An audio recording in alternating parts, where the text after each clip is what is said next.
So this is actually my second time attempting to do this recording for Attack on Titan Season 2 because the first time around I feel like I didn't really articulate my main criticism about Season 2 and my overall thoughts and opinions about it. My overall thoughts and opinions about it are actually that I think there's a lot to see. I think there are a lot of really cool moments, and some of those moments are very standout-ish, but ultimately what Season 2 ultimately does is that it doesn't really do anything special to make it unique in its own way, and it doesn't really have a standout moment to make it unique from in comparison to other seasons. Like in Season 1, I would say one of the standout things in one of the arcs is that the whole thing with the female Titan and the fact that Annie was actually revealed to be able to turn into one. I think that's one of the most standout things from the first season, and it makes it unique and it makes it stand out-ish whenever you go and do subsequent rewatches. My Hero Academia does this very well with its seasons because every season there's always something that makes it stand out and unique from subsequent rewatches. In Season 2, for an example, there's the whole thing with the festival tournament stuff, and that only happens in that season, and that's only happened in that season so far. My Hero Academia is able to do this very successfully because each season has something that makes it unique and stand out when you go back and rewatch certain parts. Season 2 for Attack on Titan didn't really do that, and that's kind of the main criticism that I have for it, is that it doesn't do anything that makes it stand out, and it also decides to want to jump from plot point to plot point. And because of that, the pacing isn't exactly coherent. It isn't really consistent because it goes from the beginning where it's trying to figure out the mystery as to why there are Titans inside of like the walls and the separate districts and why they're even there in the first place. So it starts off with talking to this priest guy who might have information because he's always talking about the walls, and he refuses to say anything. So he says something about how someone else might actually be able to get the information, and it ultimately leads to someone from the supporting cast, and it's Krista. And then she has this whole plot thread where you're trying to figure out her name, and that gets quickly resolved with her name being revealed being Historia and her relationship and friendship with Ymir. And then it goes from that to figuring out why Ymir is able to turn into a Titan in the first place, because she ends up being revealed to also be able to turn into a Titan, which admittedly, in my opinion, I thought it was very weird at first because this was a character that didn't really get all that much screen time in the previous season and didn't really do anything. I don't even remember a scene where she was even interacting with like the main cast in any way in the first season. It completely blew over my face to if she even was in the first season or if she even said anything in the first season. So her being revealed to be turned into a Titan was very weird for me at first, but I guess if there's anybody who they had to do a surprise reveal first from the main like training corps that Eren and Mikasa and Armin are from, I guess her is fine, because ultimately I think from what it seems like from other flashbacks that happen later on in the second season, her importance is going to be much bigger later on, but right now it just was kind of very awkward to know that she is one of the people that can also turn into a Titan. But then it goes from that to getting attacked by, the Beast Titan and him being able to control the Titans from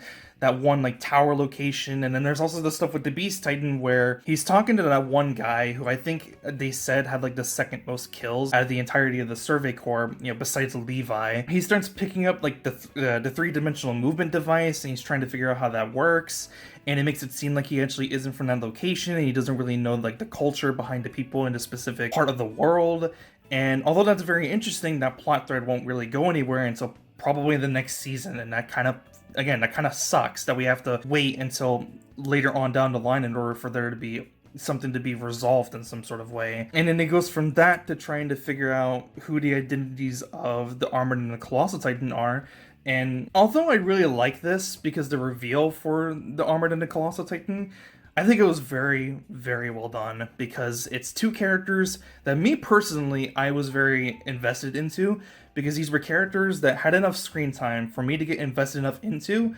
And for an example, if these two had died at any point in like the first season or even in the second season, it probably would have affected me in some kind of way, because I like these two enough to get emotionally invested into them. And it turns out Reiner and Bertolt are actually the Armored and Colossal Titans, which were previously the villains of the previous season. That's such a huge plot point, but again, it kind of feels like their whole motive in why they're trying to go after Eren, and the whole thing about Eren being called the Coordinate, because they kept calling him that for some reason, which I still don't really understand why they call him that, because it seems like there's nothing to actually answers that question besides like outside sources, like maybe like outside novels that explain that, which is kind of annoying that I have to go out of my way to go look for it and outside, sources outside like maybe even like the original manga to even be able to get that answered. But that happens in every series, so it's not really that big of a deal. But the whole reveal for Reiner and Bertolt being the Colossal and Armored Titan, I thought it was really awesome because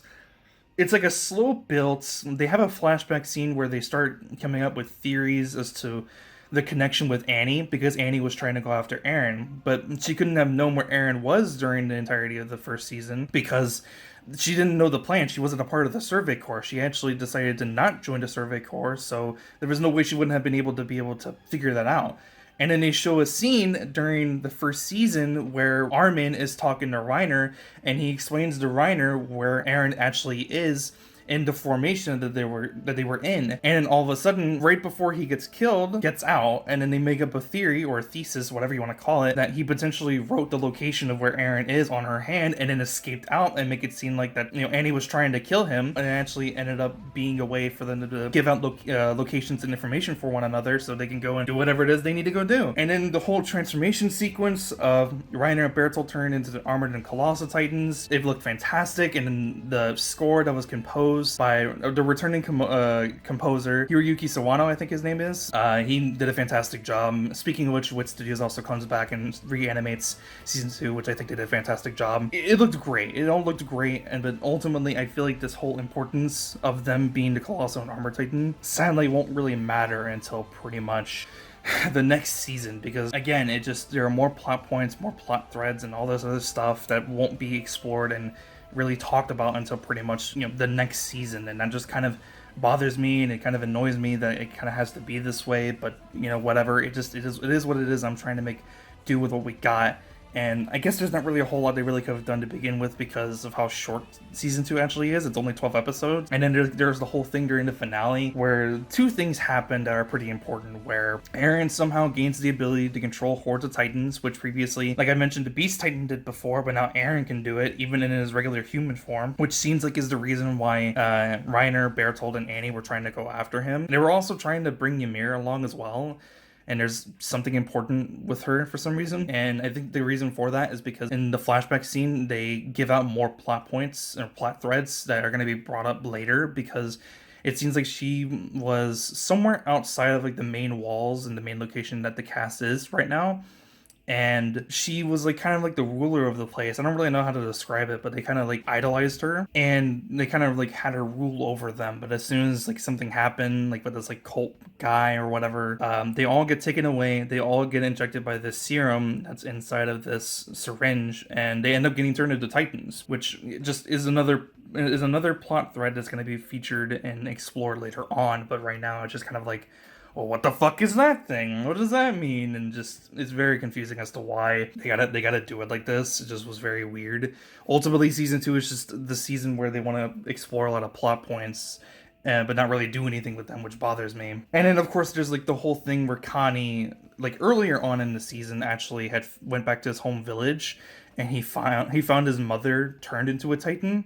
And at the finale of season 2, they actually explore the idea that the Titans are actually humans turned into Titans. And I like that idea, and it makes sense that would be the case. But who's turning these people into Titans? It's just another plot thread that needs to be explored further on, later on, so we can figure out more information to why this is the case. And if that is the case, then why are these people turning these others into Titans? That's incredibly messed up to have to put them through so much suffering. And then there's this whole moral dilemma where I think Levi kind of like shut off a little bit during that scene where he realizes that the potential fact of him killing these Titans is him killing these humans, when this whole time he's been trying to protect the people of where he lives, the people within the walls. And the fact that he's also killing other people that are in their Titan forms that they can't escape out of is obviously very morally confusing. There's a moral conflict with that, but I like that. I like how that's the thing that is currently what's going in through some people's minds right now, and it's it's completely understandable. But ultimately, that's all I really have to say about season 2. Ultimately, there's a lot of stuff that happens that looks really good. The score is really good. Obviously, Hiroyuki Sawano did a fantastic job doing the composure, the song, the score for the second season, and obviously Attack on Titan as a whole, but ultimately just what season 2 just kind of did for me was leave a lot of questions but not answer a lot of them. It was just kind of like, well, I'm glad I watched it because there's a lot to be offered for what it does, but with how short it is and what it doesn't really do instead of what it could have done, I'm just kind of like, I feel like you can almost go straight to season 3 after watching this and you wouldn't really, forget all that much because it didn't really do a whole lot, but whatever. I guess that's just how it is. So yeah, that's pretty much it. I'll see you guys next one. Leave a like on the video if you enjoyed. Subscribe if you want more. I'm out. Peace.